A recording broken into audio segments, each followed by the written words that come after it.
This is the story of Pyramus and Thisbe. It comes from Ovid's Metamorphoses, which is a collection of old mythology that focus around the theme of change. A metamorphosis means a change or a transformation.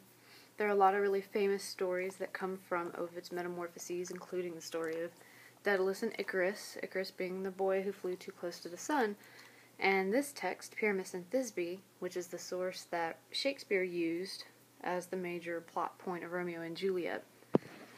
The Metamorphoses is an important text because that is one of the most used sources of ancient mythology, like Greek and Roman mythology.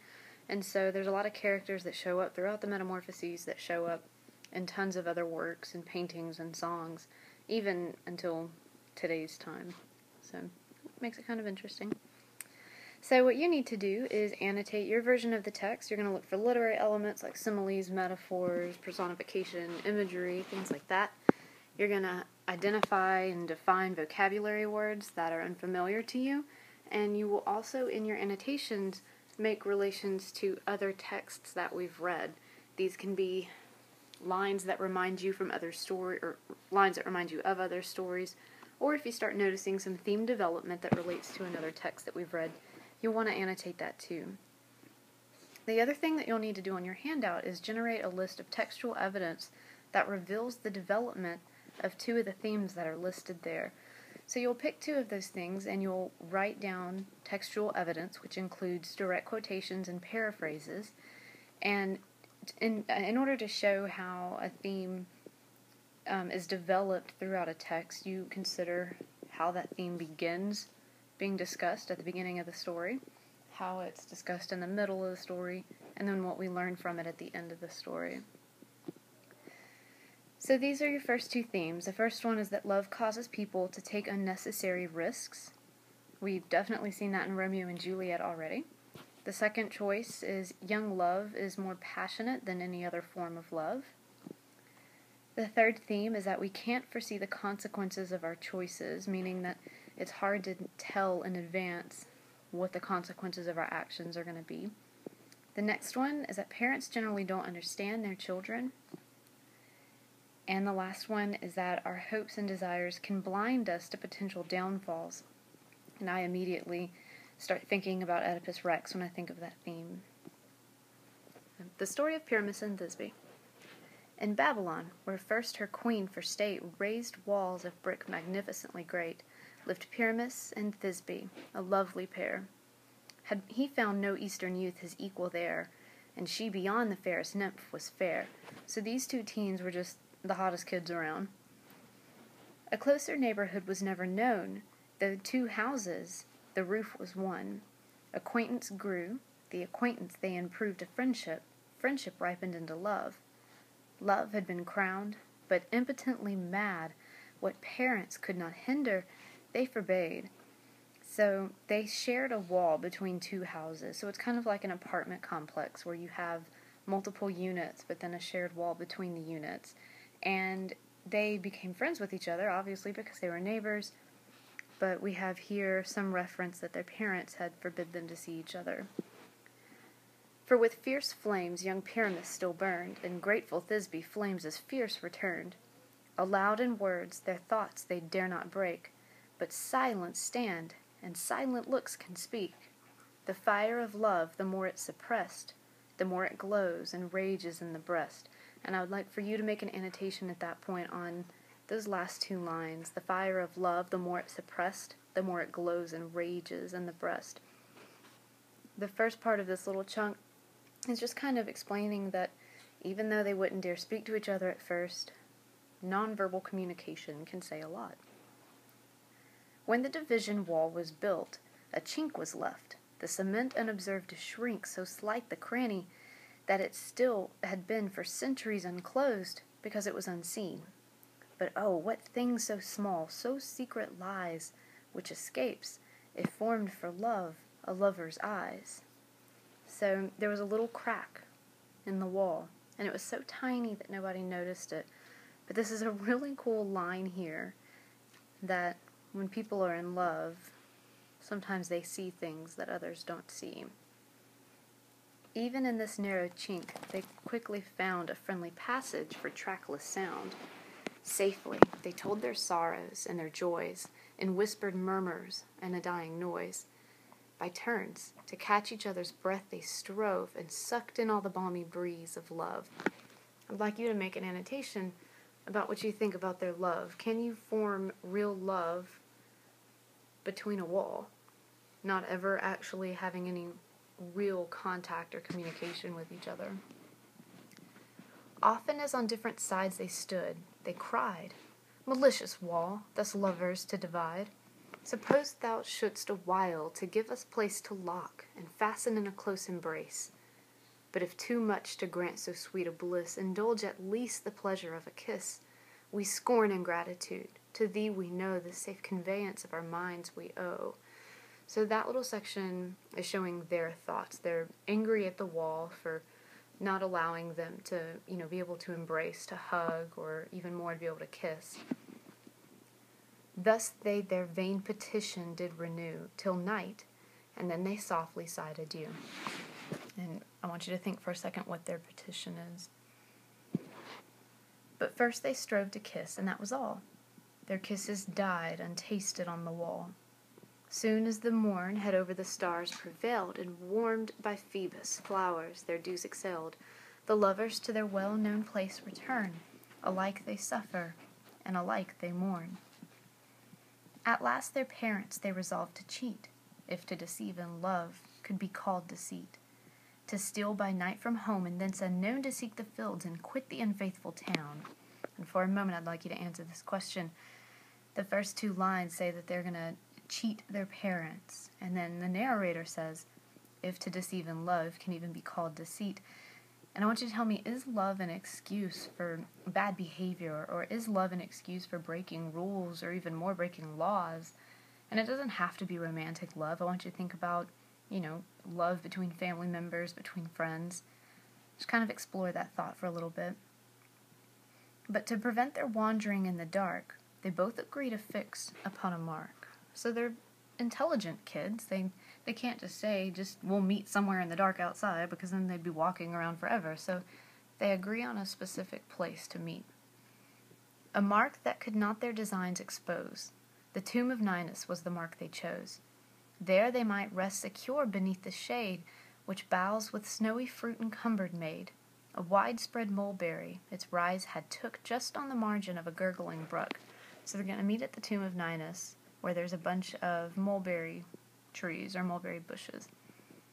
Impatient for the friendly dusk they stay, and chide the slowness of departing day. In western seas down sunk at last the light, from western seas uprose the shades of night. The loving Thisbe even prevents the hour, with cautious silence she unlocks the door. She veils her face, and marching through the gloom swiftly arrives at the assigned tomb. For still the fearful sex can fearless prove, boldly they act, if spirited by love. Take a moment and reflect on that line. Ovid is calling women the fearful sex, but saying, well, they can get brave if they're inspired to by love. So, comment on that. When lo, a lioness rushed over the plain, grimly besmeared with the blood of an oxen slain. And what to the dire sight new horrors brought, to slake her thirst, the neighboring spring she sought. Which by the moon when trembling Thisbe spies, winged with her fear swift as the wind she flies, and in a cave recovers from her fright, but she dropped her veil, confounded in her flight. So as she's chillin', waiting on Pyramus to show up, she sees a lion that's all bloody from some oxen that she ate, and so she runs away. When sated with repeated draughts again, the queen of beasts scoured back along the plain. She found the veil, and mouthing it all over with bloody jaws, the lifeless prey she tore. The youth, who could not cheat his guard so soon, late came, and noted by the glimmering moon some savage feet, new printed on the ground. His cheeks turned pale, his limbs no vigor found, but when advancing on, the veil he spied, distained with blood and ghastly torn, he cried, "One night shall death to two young lovers give, but she deserved unnumbered years to live. 'Tis I am guilty, I have thee betrayed, who came not early as my charming maid. Whatever slew thee, I the cause remain. I named and fixed the place where thou wast slain. So he is experiencing, Pyramus is experiencing an immense amount of guilt. He sees the bloody veil that the lion had chewed on, and he's like, well, this is my fault. I've killed her. I told her where to meet. Ye lions from your neighboring dens repair, pity the wretch, this impious body tear. But cowards thus for death can idly cry, the brave still have it in their power to die. Then to the appointed tree he hastes away, the veil first gathered, though all rent to lay. The veil all rent, yet still itself endears. He kissed, and kissing, washed it with his tears. Though rich, he cried, with many a precious stain, still from my blood a deeper tincture gain. Then in his breast his shining sword he drowned, and he fell, supine, extended on the ground. As out again the blade lie dying drew, out spun the blood, and streaming upwards flew. So if a conduit pipe ever burst, you saw. So he performed an ancient Roman gesture of a brave suicide, of falling on his sword. He was so distressed that he was responsible for Thisbe's death that he felt it was only appropriate for him to kill himself. And this is a really cool simile. It doesn't use like or as, but it uses the word so. And it's just comparing the way the blood spewed from his body, like a pipe bursting. Also some really great visual imagery. Swift spring the gushing waters through the flaw, then spouting in a bough, they rise on high, and a new fountain plays amid the sky. The berries, stained with blood, began to show a dark complexion, and forgot their snow, while fattened with the flowing gore, the root was doomed forever to a purple fruit.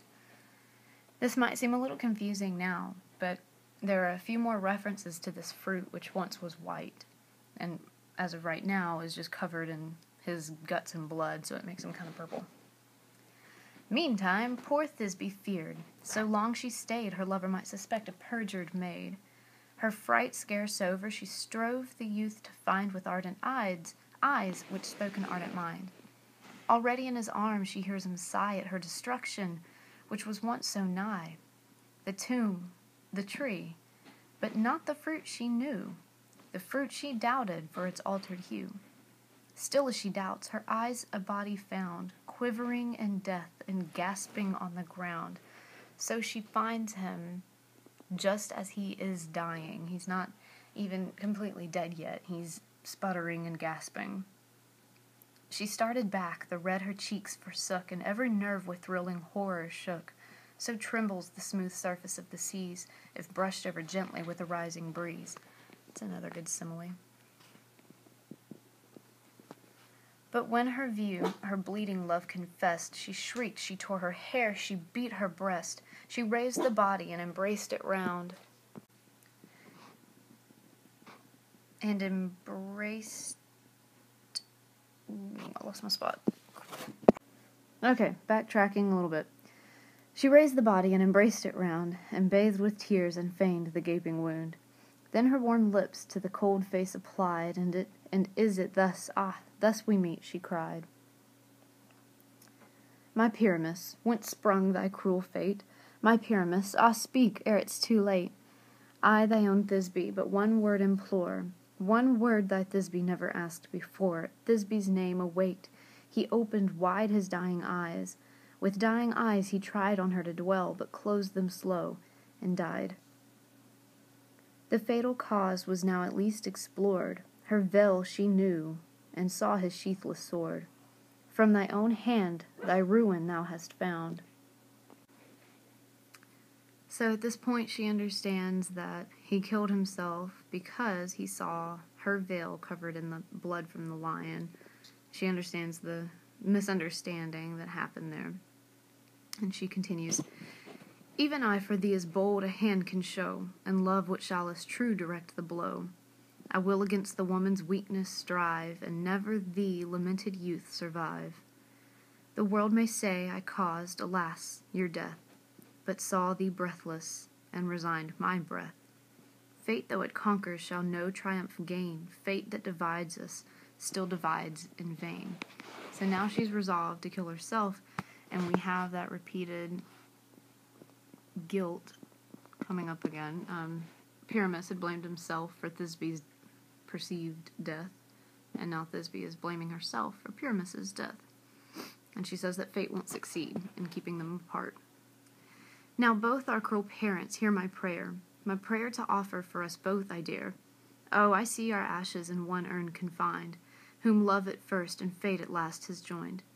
The bliss you envied is not our request. Lovers, when dead, may sure together rest. Thou tree, where now one lifeless lump is laid, ere long over two shall cast a friendly shade. Still let our loves from thee be understood, still witness in thy purple fruit our blood. She spoke, and in her bosom plunged the sword, all warm and reeking from its slaughtered lord. The prayer which dying Thisbe had preferred, both gods and parents with compassion heard. The whiteness of the mulberry soon fled, and ripening, saddened in a dusky red, while both their parents their lost children mourn, and mix their ashes in one golden urn. Thus did the melancholy tale conclude, and a short silent interval ensued. The next in birth unloosed her artful tongue, and drew attentive all the sister throng. So at the end of this story, we have to be reminded that the point of Ovid's Metamorphoses was to explain or tell a story of a transformation. And in this case, it's why mulberries are red instead of white. And it's because the gods were so saddened by the story of Thisbe and Pyramus that in their honor they made the berries themselves red. So make sure that you go back over the text again quickly, catch any literary elements, because I didn't really identify those as we read. There's a lot of great visual imagery in this story, and along with that there were a couple of similes to help with that imagery. And then you also need to go back and find textual evidence for the two themes that you want to show how those themes were developed throughout the story. And I think at this point you can it'd be pretty easy to find evidence for all of them, but there should be two that you're more interested in looking at. So I hope you enjoyed the story, and I hope that you finish your annotations, you finish your handout, so you'll be prepared to discuss it in class. Bye.